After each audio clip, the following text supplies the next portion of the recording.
అనకాపల్లి మండలం తగరంపూడి గ్రామంలో దివంగత నేత మాజీ మంత్రి గుడివాడ గురునాథరావు విగ్రహం కొందరు గుర్తు తెలియని వ్యక్తులు ధ్వంసం చేశారు. దీనిపై అనకాపల్లి వైఎస్ఆర్సీపీ జిల్లా అధ్యక్షులు బొడ్డేడ ప్రసాద్ మరియు వైసీపీ ముఖ్య నాయకులు అనకాపల్లి రూరల్ స్టేషన్లో కంప్లైంట్ ఇచ్చారు. దీనిపై స్పందించిన సీఐ 3 రోజుల వ్యవధిలో నిందితులపై కఠిన చర్యలు తీసుకుంటామని తెలిపారు. నేటికి 5 రోజులు గడుస్తున్నా వారిపై ఎటువంటి చర్యలు లేవని హాస్యాస్పదంగా ఉందన్నారు.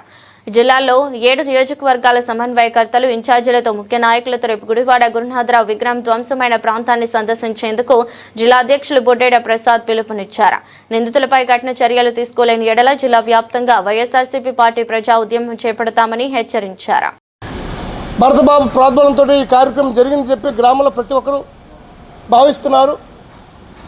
ప్రతి ఒక్కరికి తెలుసు, ఆ గ్రామంలో ప్రతి ఒక్కరికి. ఎందుకంటే ఆయన విగ్రహం తీయమని కొంతమంది కబురు పెట్టడం, చంద్రుడు అనే వ్యక్తి చేత కబురు పెట్టడం, ఆ తొలగించడానికి అవ్వదని చెప్పినప్పుడు ఆ రాత్రి మీద తొలగించడం జరిగింది.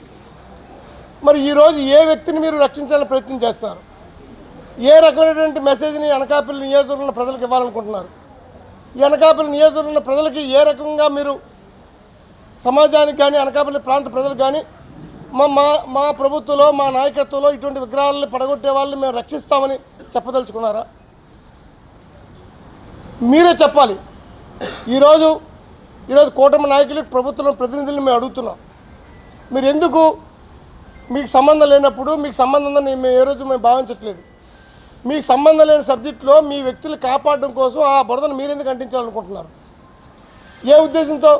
ఈరోజు అదే వ్యక్తి గతంలో కూడా అనేక సందర్భాల్లో అనేక పార్టీలు మారుతూ గ్రామంలో శాంతి భద్రతలు విఘాతం చేసిన వ్యక్తి అతను. అటువంటి వ్యక్తిని మీరు పక్కన పెట్టుకుని ఆయన రక్షించడం కోసమే కదా. మీ పార్టీలో సర్పంచ్ ఉన్నాడు కాబట్టి ఆ సర్పంచ్ చేత వేరే స్టేట్మెంట్ ఇప్పించారు. నిజంగా భరతబాబు అనే వ్యక్తి మీ మధ్య లేకపోతే ఒక్క నిమిషం, ఆయన ఫస్ట్ మీ మీడియా ముందు ఇచ్చిన స్టేట్మెంట్ తీసి కల్లూరి సీతారామరాజు విగ్రహం అదే దిమ్మ మీద పెట్టాలనేసి నన్ను అడిగారు. అలా చేయడానికి అవదని చెప్పాను నేను. ఎందుకంటే ఆ విగ్రహం ఆవిష్కరణ చేస్తుంది నేను. దానికి ఉత్తరాంధ్రకి గురునాథర్ అనేది కాపు కమ్యూనిటీకి కూడా బలమైన లీడరు. అలాంటి వ్యక్తి ఇదే సర్పంచ్. మరి ఆ రోజు ఇచ్చిన స్టేట్మెంట్కి ఒకసారి నిన్న చూడండి, ఆ రోజు మేము ఈ సర్పంచ్ స్టేట్మెంట్ ఇవ్వమని చెప్పలే. గ్రామ సర్పంచ్గా వచ్చి ఈ విగ్రహాన్ని పలానా వాళ్ళు తొలగించారండి, నన్ను తీసేయమని చెప్పారు, నేను తీయడానికి ఒప్పుకోలేదు. ఈ వీడియో ఏ ప్రిన్సెస్లో తీశారు? ఈ వీడియో తీసిన ప్రిన్సెస్ చూస్తే దీని వెనకాల ఎవరున్నారని మీకే అర్థమవుతుంది. ఈ వీడియో ఏ ప్రిన్సెస్లో తీశారు, ఎవరింటి దగ్గర తీశారు, వెనకాల మనం బ్యాకప్కి వెళ్తే అది ఇల్లు కూడా తెలుస్తుంది. అంటే కేవలం భరతరాజు అనే వ్యక్తిని తప్పించడం కోసం కూటమి ప్రభుత్వంలో ఉన్న నాయకులు ప్రయత్నం చేస్తున్నారని చెప్పడానికి ఇంతకంటే ఉదాహరణ ఉంది. మీరు ప్రజాస్వామ్యంలో ఒక ప్రాంత ప్రజాప్రతినిధిగా ఇటువంటి కార్యక్రమాలు ఖండించవలసిన మీరు కొంతమంది వ్యక్తులు తప్పించడానికి ఈ రకమైన ప్రయత్నాలు చేయడం అనేది దురదృష్టకరం. దయచేసి నేను మీ ద్వారా మీడియా మిత్రుల ద్వారా కోరుతున్నాను, ప్రభుత్వం పెద్దలు కానీ కూటమిలో ఉన్న నాయకులు కానీ ఇటువంటి కార్యక్రమాలు మనం ప్రోత్సహించడం వల్ల మన భావితరాలకు ఏ రకమైన మెసేజ్ ఇవ్వాలనుకుంటున్నాం, సమాజానికి ఏ రకమైన మెసేజ్ ఇవ్వాలనుకుంటున్నాం, అనకాపల్లి ప్రాంత ప్రజలకు ఏ రకమైన మెసేజ్ ఇవ్వాలనుకుంటున్నాం?